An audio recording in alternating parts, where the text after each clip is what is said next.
the Republican majority has essentially been missing in action when it comes to being a co-equal branch of government. But that ended with the midterms. We're going to do our jobs. The president needs to do his. And our job involves making sure that the policy of the United States is being driven by the national interest, not by any financial entanglement, financial leverage, or other form of compromise. So we're going to do our work, and that work began in earnest today. Our first committee action was to authorize the transmission of all of the transcripts to the special counsel from the conduct of the Russia investigation thus far. That includes transcripts that the special counsel and the Justice Department have not yet had access to, and a great many that they have, but have not been allowed to use for particular purposes, including in prosecutions for false statement or obstruction or perjury or any other like offense.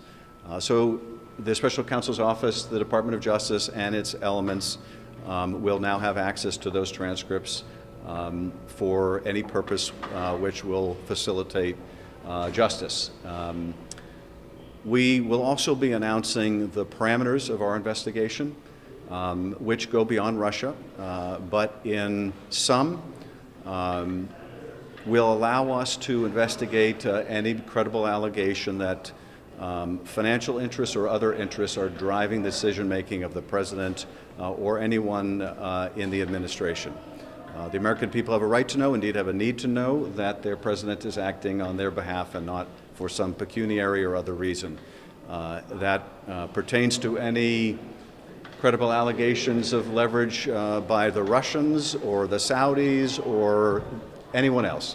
And so we will be conducting our investigation to make sure that the country is protected. We will be doing so in concert with other committees that share a like interest and concern. And as we made clear to the minority today, we will be seeking to work in concert with them. We will invite their feedback on issues of concern to them. We will invite them to suggest witnesses to us, not just on our investigative matters, but on our oversight matters.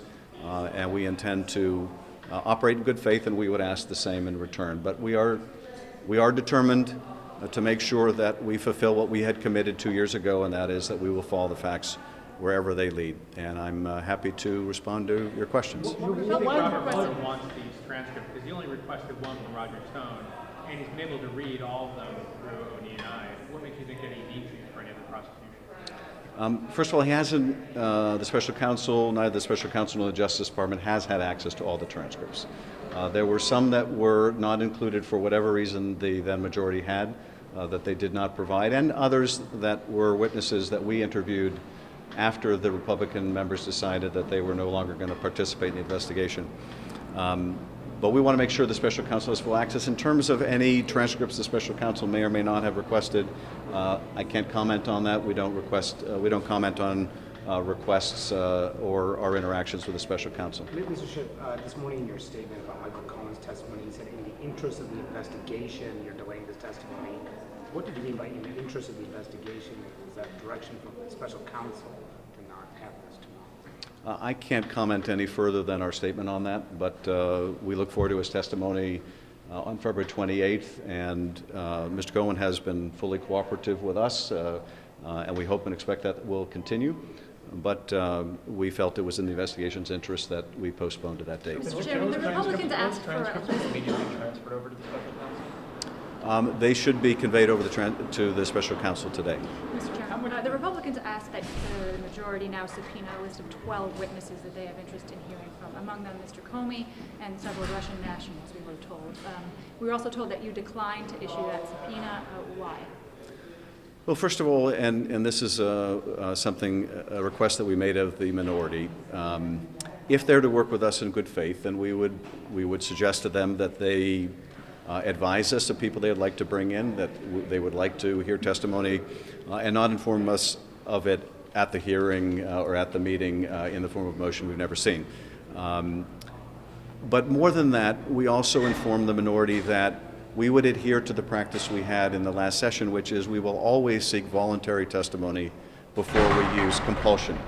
So a motion that we heard from the minority today that we compel people to come in without even seeing whether any of them are willing to come in was not something that we could entertain.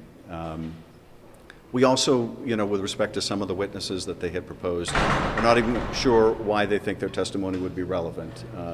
Now, it had been the practice in the last couple years that a lot of activity on the then majority side we felt was simply an effort to distract or to try to tear down the Justice Department or Special Counsel or Bureau. And obviously, if there's any motivation along those lines, it's not something we're going to entertain. Last question. On the public transcripts, do you plan on releasing those fast once you receive them? How do you plan to let the public see those transcripts when you release them? In batches? We have been in touch with the Office of the Director of National Intelligence, who is doing the declassification review.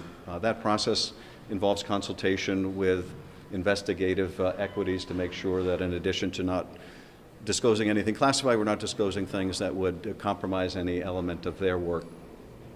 We have been given an estimate that they should have the transcripts to us by May or June. We are going to seek to advance that timetable by identifying certain transcripts that we would like to have them processed more quickly.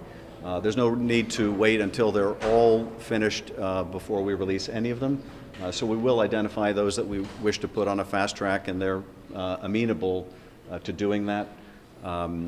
We also want to make sure that these transcripts are scrubbed of any personal information, and it has come to our attention by virtue of the review that the intelligence community is doing, that even in some of the unclassified transcripts there is a discussion of matters that should not have been discussed in open session or in executive session or revealed without redaction. So we will work with them to expedite the timetable.